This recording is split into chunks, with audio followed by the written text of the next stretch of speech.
They say that among the red spider Lilith, you can glimpse another world. After their parents die, the eldest son shouldered the burden of supporting the family.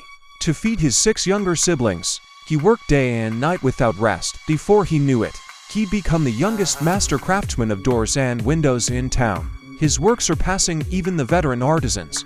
But despite his humble origins, he'd fallen for his boss's daughter. He turned a deaf ear to the local girls who pursued him.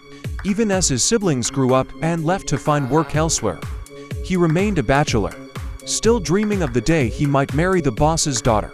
One day, a dispute over work escalated into a heated argument with the head carpenter. In a fit of rage, he struck the man with a hammer, killing him instantly. A life for a life. He should have been sentenced to death, but he'd always been kind to others, and the neighbors all petitioned on his behalf. His sentence was commuted to exile instead. When it rains, it pours. Once their brother became a murderer, his siblings scattered to the winds, never to be heard from again. Only the youngest brother stayed behind. As the years passed, the younger brother grew to look more and more like his elder sibling, and because of this resemblance, he was fired from job after job once people learned about his brother's crime.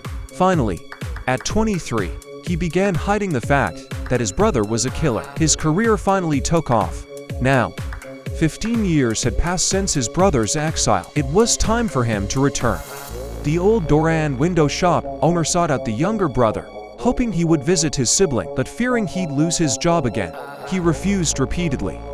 The elder brother was staying at the shop owner's house. A month went by, and still the younger brother never came to visit. Then one day, the shop owner's daughter came to his door personally, insisting he come just once would be enough. But this didn't awaken his conscience.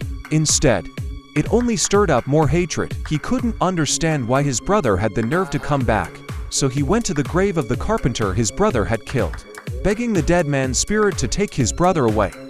The very next day, the shop owner's daughter brought news his brother had indeed passed away. Finally, the younger brother agreed to see him one last time.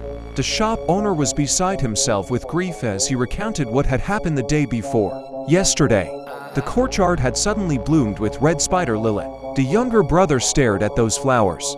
In the gaps between the petals, he could see faces flickering in and out of view. Only then did he finally understand his wish to the dead carpenter had come true. It was his own hatred that had killed his brother.